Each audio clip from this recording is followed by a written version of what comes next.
外媒有分析称解放军已经至少装备了10个旅的歼20，已经对美日韩形成了局部的优势。而成飞呢，正在全力的提升产能，沈飞呢的歼35也很快就会投产。那么中国5代机的产能正在逼近美国，歼35舰载型上舰之后，那更是全面压制日韩。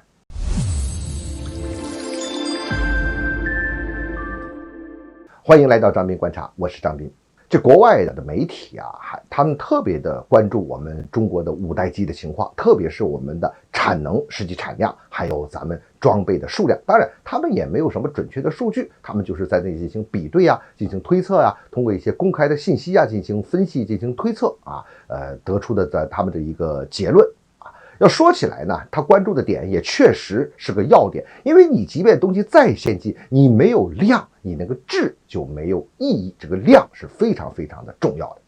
现在咱们的成飞已经把歼10系列飞机移交到了贵飞，那肯定是在集中精力要确保提升歼20的这个产量。而最近呢，沈飞那边不是举行了一个2022年度的这个业绩的说明会嘛，在这个公开的这些资料之中，我们可以看到他建了新的厂房据分析这新厂房就是为这个歼35系列投产去准备的。首先要上的就是歼35的舰载型据外界分析，它是一个弹射型的，所以称之为歼35T。那么外界就分析如果是成飞这个提升了产能，再加上沈飞它的实际投产之后，中国5代机的产能1年的产能能够达到200架的这个数量级，实际产量应该可以达到120架以上。而其中歼20呢要保障80架的这个生产能力，那么这个能力呢就会直逼美国。要说起来美国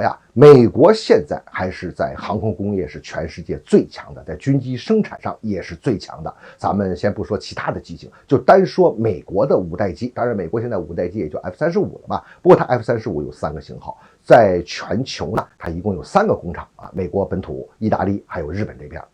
主要是在美国本土嘛。F35的这个整体的产能呢1年可以达到200架以上。你看2022年它实际的产量达到了140架到160架，因此呢我们可以看到美国在这边也在加班加点的在进行着这个军事上的准备，把5代机当成了重点中的重点。而这个提升5代机的产能确实是一个国家这个军力的这个重要的一环这个数量是太重要了，质量你没有质当然不行了，可是没有了这个量，你那个质也就变成了一个空话。但要提升这个呢还是非常的难的，它这是要完成各方面的一个社会大协作、大协调、大组织，牵扯的面和工作量都非常的大。这就有点像咱们做菜，你说你做一道菜吧你是一个好厨子，你厨艺特别的好，你做1道菜做2道菜不难，但是您就这1道菜你一天做100道，而且每一盘菜的它质量还都得一样，这个可就不光是一个技术活了，它这是更难的一种难度。所以提升产能呢会是我们未来非常非常重要的重点。那从现在来看咱们5代机的这个数量和我们的趋势已经可以在地区性，我们对美国包括美日韩同盟是保持了优势。而且呢，如果将来的我们的歼35